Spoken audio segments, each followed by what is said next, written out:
Hey YouTube, don't mind the if there's extra noise and stuff. We're just getting busy doing a move and stuff. But I just finished Dying of the Light by George R. R. Martin. I just wanted to talk about it for a minute, kind of give my thoughts. It was an alright book. It read like kind of like a chase novel, I would say.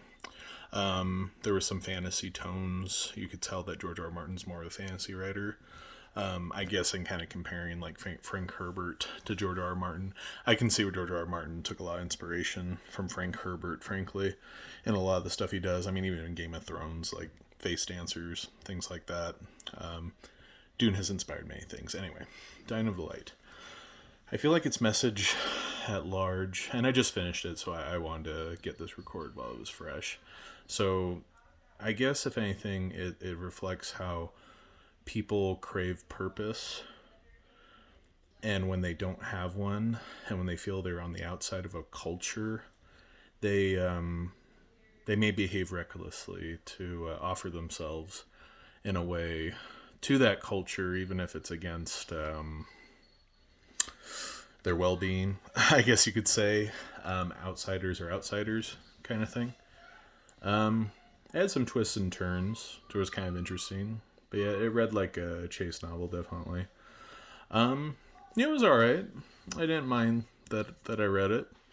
I don't think it's necessarily the best book out there, but it had some interesting thoughts. It was a lot different than I expected it to be. I thought there'd be a little bit more with the Rogue Planet stuff, but it was just kind of the medium, if you will. It was just the scene on which the characters played their parts.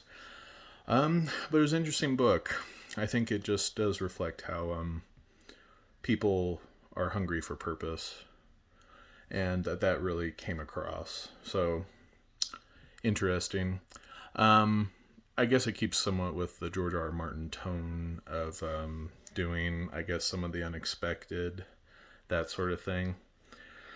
But all in all, like, it was an alright book. I'm not like totally enthralled by it. I just kind of got through it, and there was some interesting stuff. He was very George R. R. Martin very much spells out the factions and the scenes.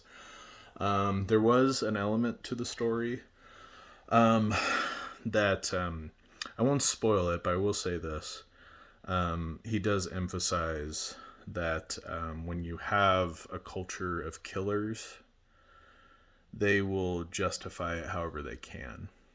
Is essentially the premise, and you deal with a lot of that in the book. You basically have a bloodthirsty culture that is just coming up with one thing after another to justify their killing and their behavior. And so I guess maybe the wisdom we can take from this is to see where cultures do try to justify themselves, even if they're really messed up. And thinking on that, maybe we can reflect a bit and think on how we don't have to participate with bad culture when we do see something that's bad in a culture. We shouldn't feel obligated to be a part of it, nor validate the justification that the culture gives itself to go about its metaphorical killing.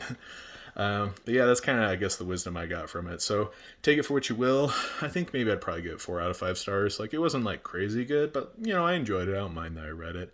Anyway, those were my thoughts. I will see you guys around with another review later on.